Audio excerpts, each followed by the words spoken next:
Assalamualaikum warahmatullahi wabarakatuh. Halo teman-teman semua, kami dari kelompok 11 mata kuliah metode kuantitatif akan menampilkan sebuah video pembelajaran mengenai metode AHP. Sumber data dalam video ini berasal dari jurnal yang berjudul Pengembangan Sistem Informasi Akad Mudoroba Bank Syariah berbasis DSS dengan menggunakan metode AHP. Semoga dengan menonton video ini kalian jadi lebih paham lagi nih dalam menggunakan metode AHP. Yuk langsung aja kita simak pembahasannya. Pasti dari kalian masih ada yang belum mengetahui nih mengenai metode AHP. Kira-kira apa sih metode AHP itu? Jadi gini, analitik hierarki proses atau biasa kita sebut AHP adalah metodologi sintesis yang paling kuat nih untuk menggabungkan penilaian dan data untuk meranking pilihan-pilihan secara efektif. AHP memungkinkan untuk menyertakan hal yang tidak dinyatakan secara jelas dalam pengambilan keputusan. Nah, AHP ini mempunyai fungsi sebagai berikut. Yang pertama, membantu mengambil keputusan, kemudian membantu menentukan prioritas, dan membantu membuat indeks. Selain untuk menentukan sebuah alternatif terbaik, nilai prioritas juga dapat menjadi dasar nih untuk pemeringkatan atau pembobotan. AHP sering digunakan sebagai metode pemecahan masalah dibandingkan dengan metode lain, dikarenakan AHP memiliki struktur yang berhierarki sebagai konsekuensi dari kriteria yang dipilih sampai pada subkriteria yang paling dalam. Kemudian, AHP memperhitungkan validitas sampai dengan batas toleransi inkonsistensi berbagai kriteria dan alternatif yang dipilih oleh pengambil keputusan. Dan AHP juga memperhitungkan daya tahan output analisis sensitivitas pengambilan keputusan. Terdapat 3 prinsip utama dalam pemecahan masalah dalam AHP menurut Saati, yaitu decomposition, comparative judgment, and logical consistency. Secara garis besar, prosedur AHP meliputi tahapan sebagai berikut. Yang pertama, dekomposisi masalah atau menyusun hierarki. Dekomposisi masalah adalah langkah di mana suatu tujuan atau goals yang telah ditetapkan selanjutnya diuraikan secara sistematis ke dalam struktur yang menyusun rangkaian sistem hingga tujuan dapat dicapai secara rasional. Setelah kriteria ditetapkan, selanjutnya adalah menentukan alternatif atau pilihan penyelesaian masalah, sehingga dapat digambarkan ke dalam bentuk hierarki sebagai berikut. Hierarki utama atau hierarki 1 adalah tujuan atau fokus atau goal yang akan dicapai atau penyelesaian persoalan atau masalah yang akan dikaji. Kedua adalah hierarki kriteria. Kriteria apa saja yang harus dipenuhi oleh semua alternatif atau penyelesaian agar layak untuk menjadi pilihan yang paling ideal. Dan hierarki ketiga adalah hierarki alternatif atau pilihan penyelesaian masalah. Penetapan hierarki adalah suatu yang sangat relatif dan sangat bergantung dari persoalan yang dihadapi. Kedua, pembobotan.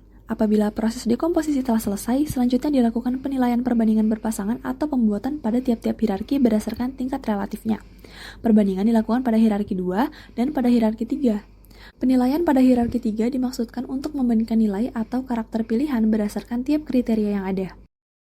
Ketiga, penyusunan matriks dan uji konsistensi. Apabila proses pembobotan telah selesai, langkah selanjutnya adalah penyusunan matriks berpasangan untuk melakukan normalisasi bobot tingkat kepentingan pada tiap-tiap elemen pada hierarkinya masing-masing. Pada tahapan ini, analisis dapat dilakukan secara manual ataupun dengan menggunakan program komputer seperti CD+ atau Expert Choice. Keempat, penetapan prioritas. Penetapan prioritas pada tiap-tiap hierarki dilakukan dengan proses iterasi atau perkalian matriks. Langkah pertama yang dilakukan adalah merubah bentuk fraksi nilai-nilai pembobotan ke dalam bentuk desimal. Dan kelima adalah penarikan kesimpulan. Penarikan kesimpulan dilakukan dengan mengakumulasi nilai atau bobot global yang merupakan nilai sensitivitas masing-masing elemen. Selanjutnya, kita akan praktek mengolah data secara langsung nih mengenai metode AHP. Data yang kita ambil berasal dari jurnal yang berjudul Pengembangan Sistem Informasi Akad Mudorobah Bank Syariah berbasis DSS dengan menggunakan metode AHP. Jadi yang akan kita ambil kali ini hanya metode AHP-nya saja ya teman-teman.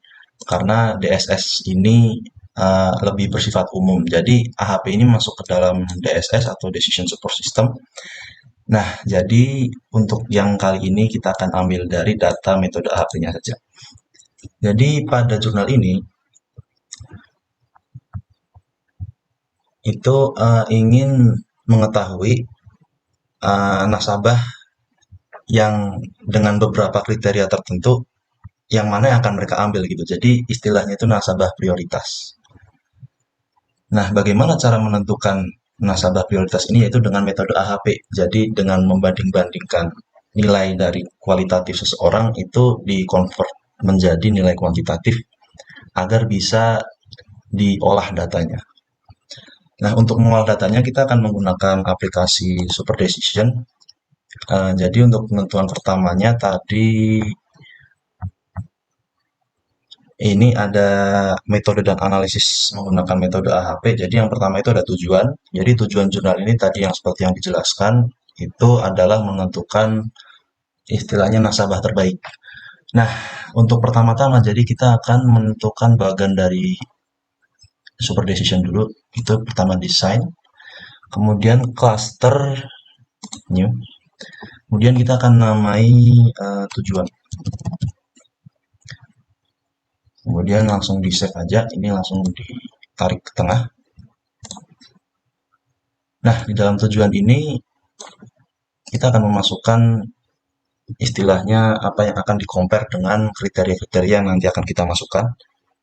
Kemudian klik create node and cluster, kita namai nasabah prioritas. Oke, kemudian kita save. Nah, ini nanti yang akan jadi tujuan akhir dari metode AHP ini. Nah, kriteria yang akan dibandingkan itu di sini terdapat banyak. Jadi di mana tadi? Ini. Jadi kriteria yang akan dibandingkan itu ada beberapa, yaitu karakter, capacity, capital, collateral, condition, dan lain-lain. Mungkin ini tidak masuk seperti itu. Oke, jadi untuk membuat kriteria ini yaitu dengan cluster seperti yang tadi, kemudian kita klik kriteria, kemudian save. Nah, ini nanti akan kita isi kriteria-kriteria yang telah disebutkan tadi di jurnalnya. Caranya sama, jadi ulangi langkah tadi yang membuat tujuan itu dengan create node. Kemudian kita lihat satu-satu, yaitu yang pertama karakter, capacity, capital.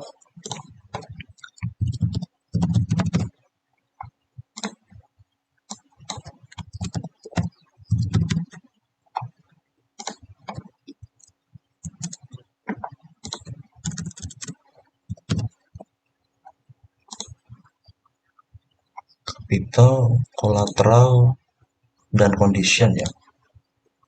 Collateral. Kemudian condition.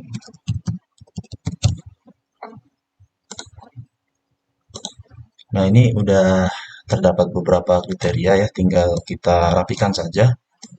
Caranya agar cepat itu dengan organize nodes, kita atur supaya horizontal saja, lebih enak dilihat. Nah, oke.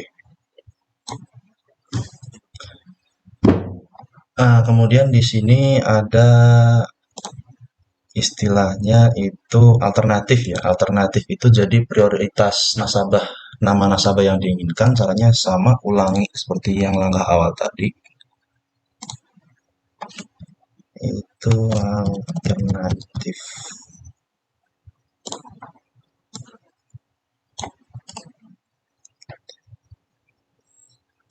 Di sini alternatif bisa diisi nama orangnya ya. Misalkan contoh seperti Andi.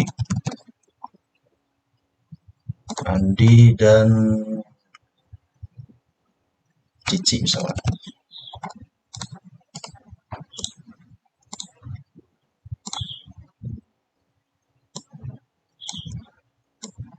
Nah, oke.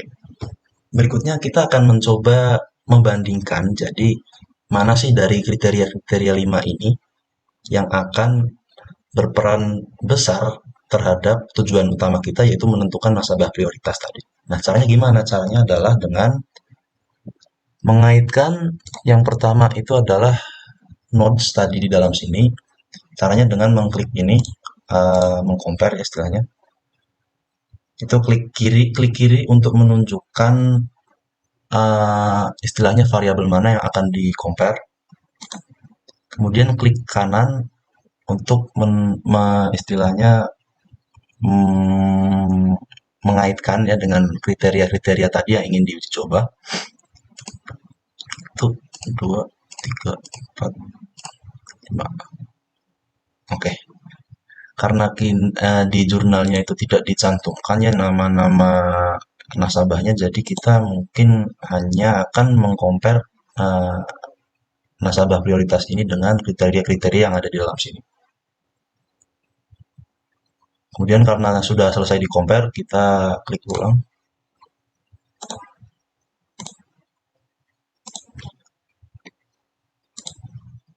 Berikutnya lakukan hal yang sama ya terhadap variabel-variabel yang lain.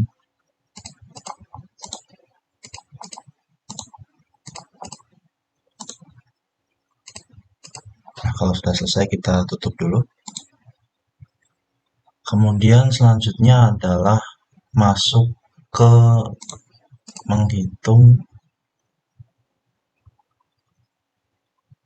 node compare interference. Oke.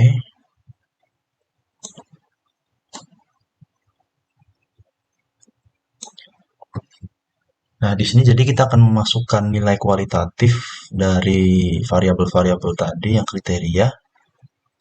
Jadi pada jurnal ini yang terdapat datanya itu hanya pada ini, matriks perbandingan berpasangan. Jadi kita akan mencoba memasukkan nilai-nilai variabel dari matriks perbandingan ini.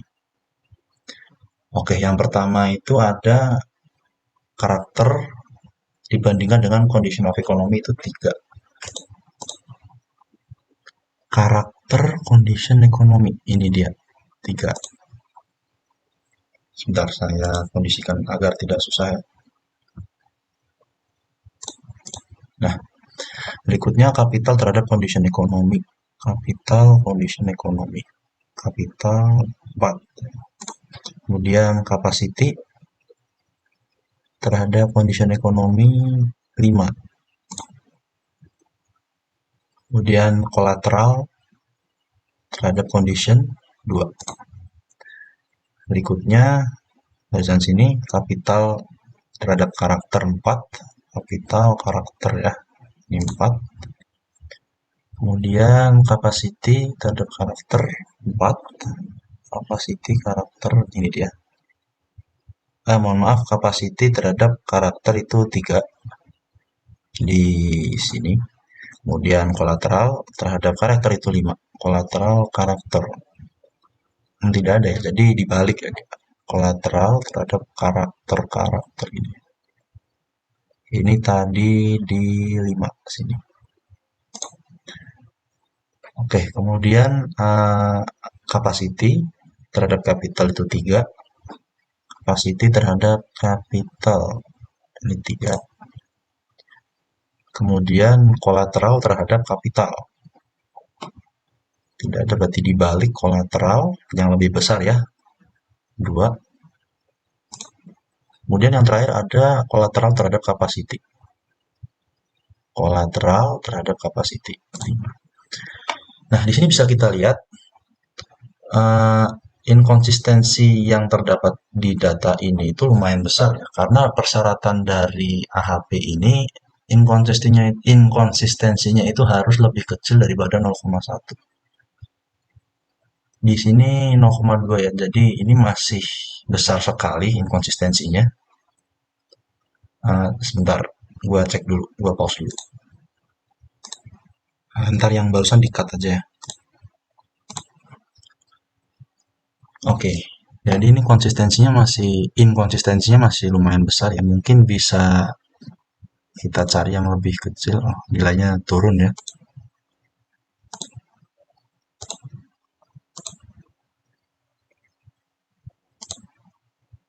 Kita turunkan nilainya agar nilai inkonsistensinya kurang dari 0,1 ya.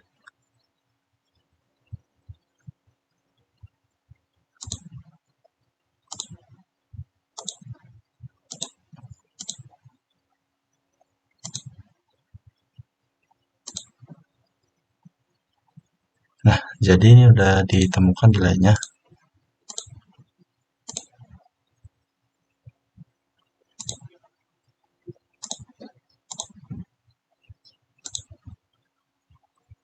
Oke. Nah, jadi ini memang harus dicoba juga satu-satu ya agar ketemu. Jadi kita udah ketemu nih nilai konsistensinya itu yaitu 0,06 dengan nilai kualitas seperti ini. Ini seperti konversi ya dari nilai kualitas dari sebuah ini kan kita pakai kuesioner nih. Ini nilai kualitas antara perbandingan kedua ini kan tadi karena data di jurnal ini dari DSS jadi kita tidak bisa mengambil data aslinya. Kita hanya disadurkan matriks perbandingan. Jadi data yang kita dapatkan adalah data seperti ini dengan inkonsistensi 0,06. Bentar, cut dulu. Terima kasih teman-teman yang sudah menonton dan menyimak videonya sampai akhir. Semoga ilmu yang didapat dari video ini bisa menjadi keberkahan untuk kita semua.